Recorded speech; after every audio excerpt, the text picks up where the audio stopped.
Damien, the tall, friendly atheist dad, and host of the Tall, Friendly Atheist Dad podcast. And this is something I haven't done for a while. This is part 9 of An Atheist Reads. You can lead an atheist to evidence, but you can't make him think, by Ray Comfort. Hit the music.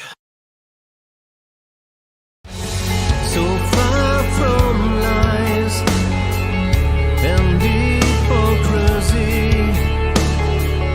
with thirst to energy, and silence becomes brave. Don't ask me the reason why. Just stay. I only dream in black and white. Future's nothingness, but I can choose another end. Opening my eyes, and you beginning in my life.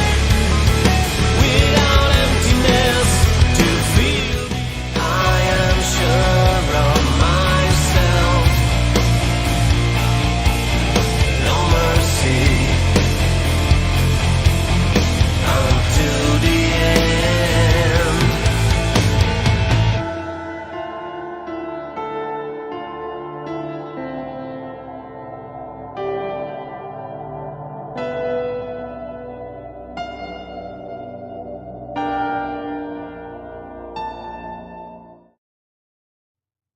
All right. I do wonder where the sound went, because there's supposed to be a sound coming out of that as well. So, all right, that's something I'll have to get the technical department to look at. But in the meantime, you may listen to this. This is Adelaide Tram Journey, Glenelg line from Glengarry to Rundle.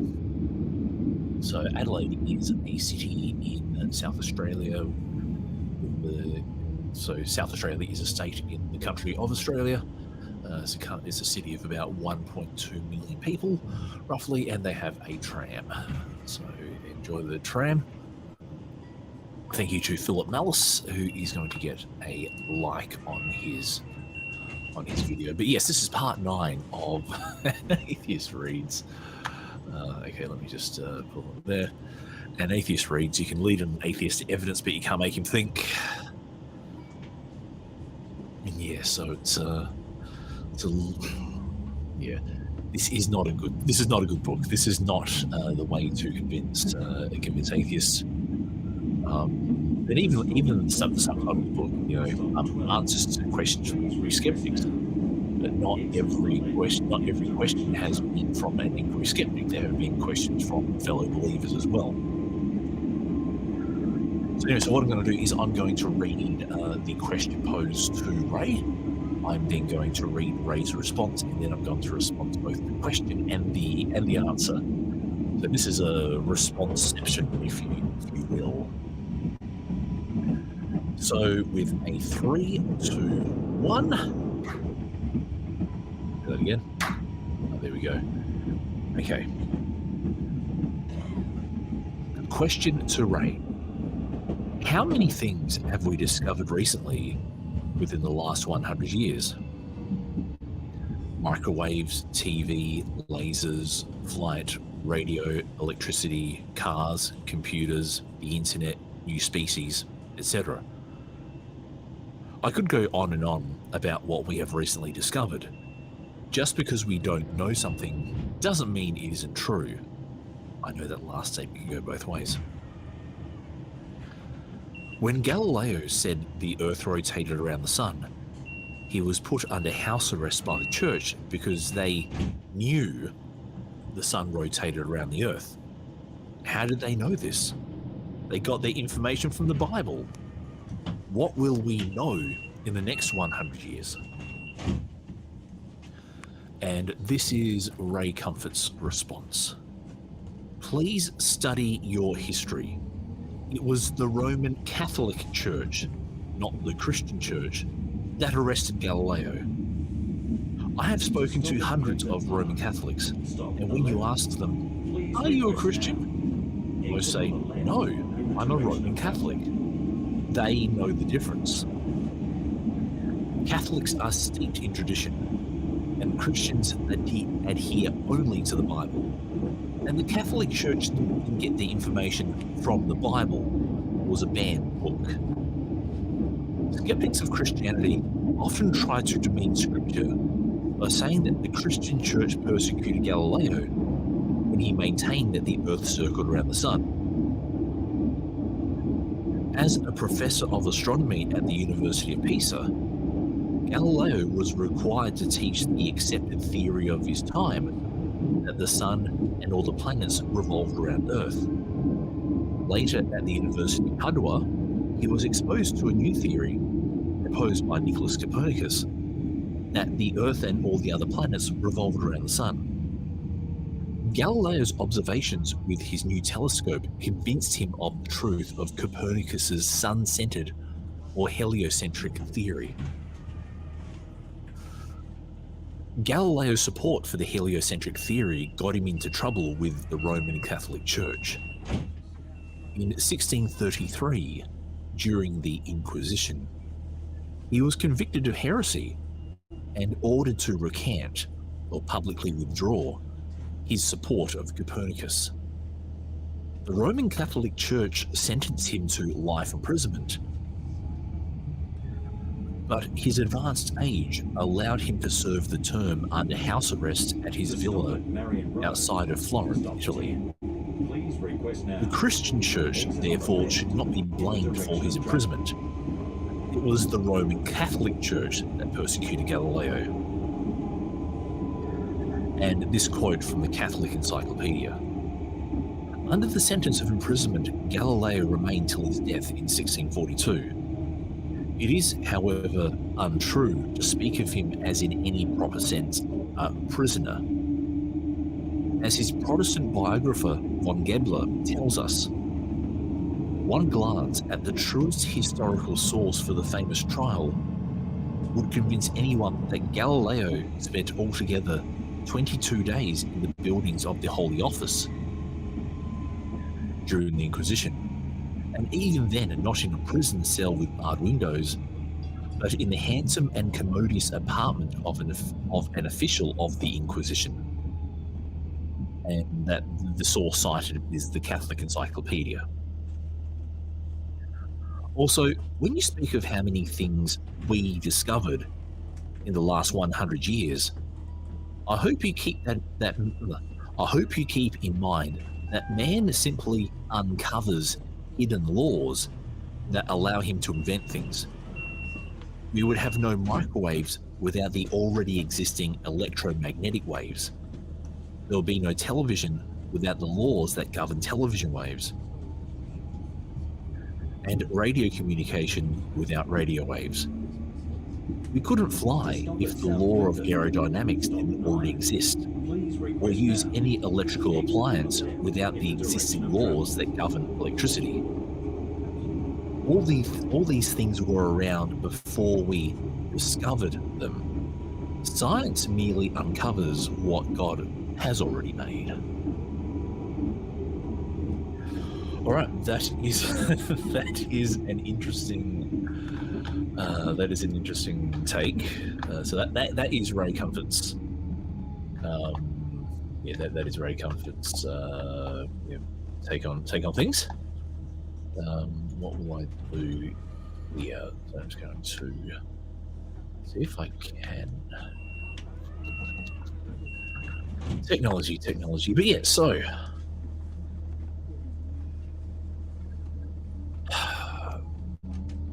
All right, so the question, how many things have we discovered recently in the last however many hundred years? All right, I'm just trying to find a way. Here we go. Stoplight. Please request now. Exit on the left. Working on my technology. Good, let me just hit that. I'm going to send this as a message to someone so they can see and hear. Right, there we go. That is good. All right. Let's do that. All right. How many things have we discovered recently within the last 100 years? We've discovered a lot. We've invented a lot. But even before that, you could probably say the last 200 years. So speaking in 2023, if we go to 1923, even before 1923, 1823, even before 1823, 1723, the last 200 or 300 years has been a real, we've progressed in leaps and bounds because we've seen the benefit that knowledge and harnessing the power of science and discovery has given us in many aspects, be it medicine, travel, communications, engineering, biology, or whatever. It's and I suppose the thing is that the way that we discovered those things wasn't by prayer and fasting and reading an ancient book. It was through discovery. It was through process. And this is a quip that I make that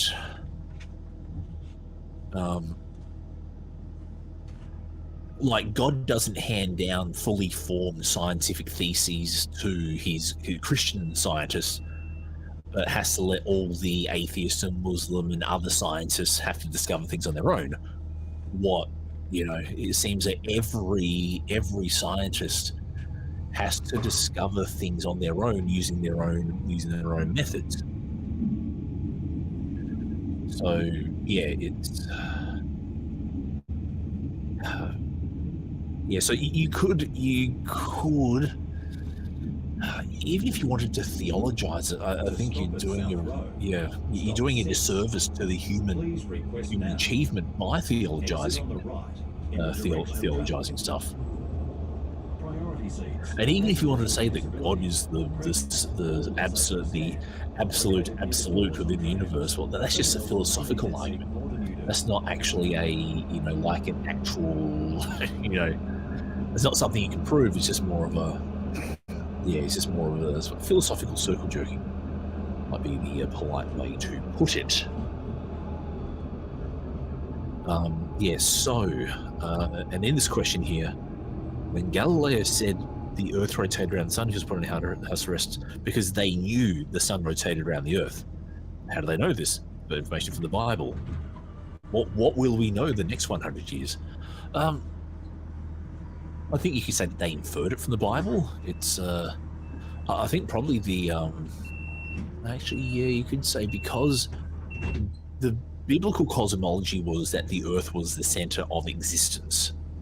So therefore, everything would go around the Earth. So you could, there isn't a specific verse in the Bible that says that the sun goes around the Earth. But to an observer, it does look like that the sun goes around the Earth. I'm not going to dispute that. What I'll dispute is that the sun goes around the Earth because an ancient book says so, or even because of our experience. So it's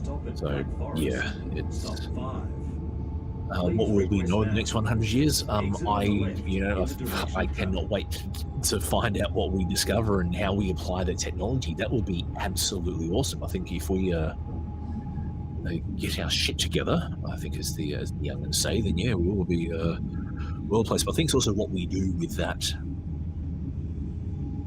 Is what we do with that knowledge as well. So hopefully we don't go into war, and hopefully we increase longevity, and that we make people live longer and happier and more productive, and better lives in general.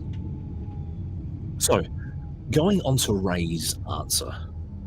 Please study your history.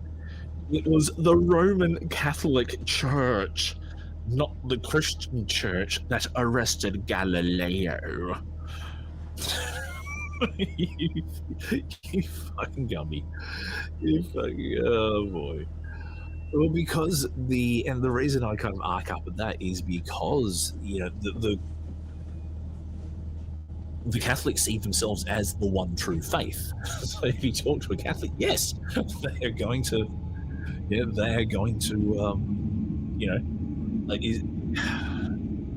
actually, firstly, I'm just trying to think, because I can't have met many Catholics who say, no, I'm not Christian, I'm a Catholic.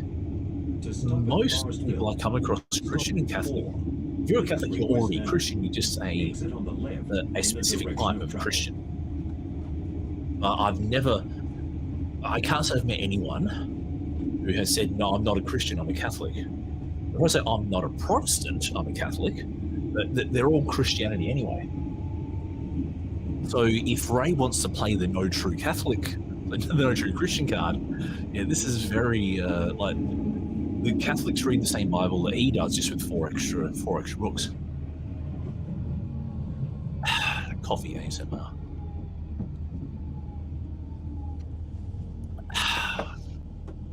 Nice. So, but does that absolve Christianity of the culpability of the bad things that it's done? No, because they still believe in the triune God. They still believe Jesus is the Son of God. It's just the Catholics have extra doctrine as well. So saying that it wasn't the Christian church, it was the Catholic Church. That is just fucking hilarious. I've spoken to hundreds of Roman Catholics, and when you ask them, are you a Christian? They say, no, I'm a Roman Catholic. I know the difference. Catholics are steeped in tradition. That I will give you. Well, actually, Roman Catholics are steeped in tradition, but there are other types. A Catholic isn't just a Catholic. There are numerous types of Catholic as well. There are, and Christians adhere only to the Bible, and the Catholic Church didn't get the information from the Bible. It was a banned book. That I don't know. I can't confirm that. That sounds like a Ray comfortism. It might have been banned for, I think it was banned for the lay people, and it was only able to be read by the authorities in charge. But I don't think it was like ever widespread banned for absolutely everyone, because the Bible is the book. It's like not even you can read it. You leader. Anyway, how's that tram ride through Adelaide going? Oh yeah, I think I recognise that particular place. I think I do anyway. It's in the south of Adelaide. Yes. Okay. The skeptics of Christianity often try to demean Scripture by saying that the Christian Church persecuted Galileo when he maintained that the Earth circled the Sun. Well, yes, because the Church saw themselves as God's people on Earth. And the whole title of Pope is that the Pope is Christ's vicar on Earth, as in the Pope is Christ's representative on Earth. So you can't get around that. You can't get around that. Stop 2. Please request now. Exit on the left. So then he goes into, now this possibly could be the most accurate thing Ray Comfort has in this book. As a professor of astronomy at the University of Pisa, Galileo is required to teach the accepted theory of the time. So that I'm almost willing to let pass. That's from my vague understanding of the whole Galileo thing. Yes, that is. I'm not going to. That is roughly correct. So proposed by Nicholas Copernicus that the Earth and all the other planets revolved around the Sun. Galileo's observations with his new telescope convinced him of the truth of Copernicus' sun-centered or heliocentric theory. Now, what I would have been more convinced by is if the Bible had given him the knowledge beforehand. Like the fact that he had to look through a telescope to check it out, rather than confirming the Bible, or the Bible saying something along those lines in the first place. No, and even if you look at Joshua, I think Joshua 10 is, or Joshua 2, I forget exactly where Joshua commands the sun to stand still, and the sun stands still because Joshua prayed to God, and God stops the sun so that Joshua can keep on killing people. Great. If you're the God who can do absolutely everything, you have the power to do anything at all. The one miracle I'm going to do, I'm going to stop the sun so you can kill people. What kind of fucking good logic is that? Seriously. Galileo's support for the heliocentric theory got him into trouble with the Roman Catholic Church. That is correct. But don't try to differentiate between Christian and Catholic, Ray. That is sneaky. That is sneaky. And during 1633, during the Inquisition, he was convicted of heresy and ordered to recant his support of Copernicus. Yes, that is that is a thing. So it's not that the clerical authorities went to Galileo and said, "Look, we disagree. Can you prove to us your theory? We'd like to discuss this with you." The people that saw themselves as doing God's work and who called themselves God's representative on Earth, they harassed the guy. They arrested the guy because he said something they didn't like. So, yeah, that's and then Ray's argument here. The Christian Church, therefore, should not be blamed for his imprisonment. It was the Roman Catholic Church that persecuted Galileo.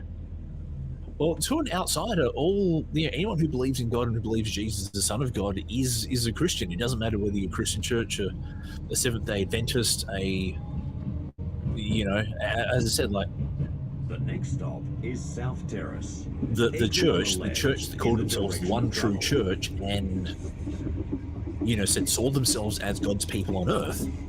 They persecuted Galileo and sentenced him to life imprisonment. For going against their preferred narrative. So yeah. So again, like trying to differentiate between the Catholic Church and the Christian Church, there is no difference. They're churches. They see themselves as doing God's work. You can blame. How can I say? You can, put a bit more blame on the Catholic dogma, for example, the specific Catholic dogma. Okay, you can do that, but you cannot deny the fact that people who believed in God and saw themselves as doing God's work on Earth and represented the truth, persecuted someone, sentenced them to life in prison because they said something inconveniently true. Yeah. So then this quote from the Catholic Encyclopedia, and I really wished Ray actually cited the source for this quote, because it's just, I think, just a good thing to do when you cite something. Under the sentence of imprisonment, Galileo remained till his death in 1642. It is, however, untrue to speak of him in any proper sense a prisoner. As his Protestant biographer von Gebler tells us, one glance at the truest historical source for the famous trial will convince anyone that Galileo spent altogether 22 days in the buildings of the Holy Office, even then not in a prison with barred windows, but in the handsome and commodious apartment of an official of the Inquisition. Well, however, was he free to go? Was he free to speak his mind? Was he, if you're facing life imprisonment, like, sure, the shit box that they put you in, the box they put you in, okay, it's not a shit box with, bars and a small 3x6, cell, but it's still, if you are trapped and not given the option to leave, and you have to, always plead for your life.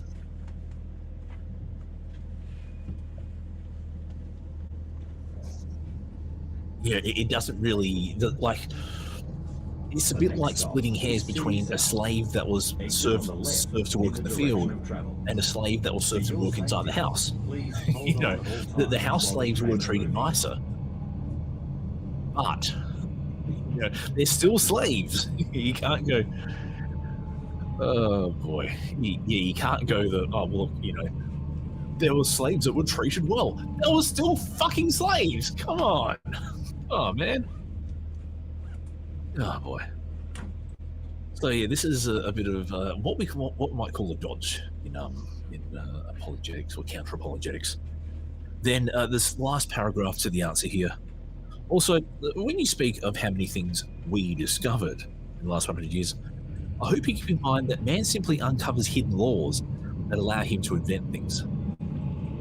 No, the laws are not hidden. We just haven't, like, they're always there. But it's just that as we uncover more things about the natural world, that we then go, well, look, okay, we can make use of, well, we see this particular force acting on something, and we can generate this force. So when what really caught me here was that we would have no microwaves without the already existing electromagnetic waves. Well, actually, no, that is not true. We don't get microwaves from already existing waves. Microwaves generate waves using the I think it's called the dynamo, which is the magnet that actually then, when you run electricity through it, that creates the microwave radiation to heat your food up. It's not like the microwave like gets the electromagnetic waves from outside the microwave and like extracts and puts it into a little battery, and like when you press the button, it doesn't do that. It generates magnetron. I think it's a magnetron. That's right. Yeah, there's the part of the mind actually generates the electromagnetic waves. So Ray struck out there as well. The next stop TV. Victoria Square. That the laws that govern television. What laws are there that govern television waves? There are no laws that govern television waves, in the direction of except for what the Office of Official Broadcasting does. Defense against the spread of illness is good hygiene. So yeah, that's a bit of a yeah. Use a hand sanitizer. But it's just like electromagnetic. This is the thing. Like the laws of nature are not like set by a parliament. They're not set by Parliament in order to, it's just, if there's a law, there's a lawgiver. Fucking hell, that's just one of the bad, like in terms of parliamentary law, yes. In terms of the laws of nature are just observations of what happens under certain circumstances. But that's all, that is all, yeah.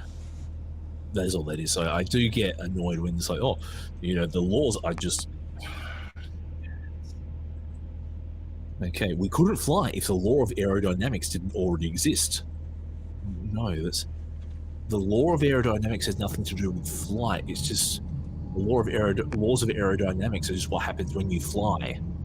But there's no, again, it's just the laws of nature are just repeatable observations. They're not like there's not like legislation, bro. Jeez fucking Louise. All these things were around before we discover them. Science merely uncovers what God has already made. Okay, so what about antidotes? God didn't tell us about antidotes to snake bites or spider bites or anything like that. That would have been really useful actually if God God created the snakes, right? So it would have been really good if God told us the antidote to snake bites. That would have been really, really handy. Yeah, stuff like that. But like, are there like electron police or like the speed of light police to make sure that nothing goes faster than the speed of light? Does God make cosmic police to enforce these laws? So yeah, it's a bad faith argument is what it is. So anyway, I am going to leave. Okay, highlight that there. Yes. I'm going to add a bookmark. Let me try a bookmark. Okay, let's see if I can do that here. The next stop is Perry Street for Town Hall. Yes, done. So I'll end the video here.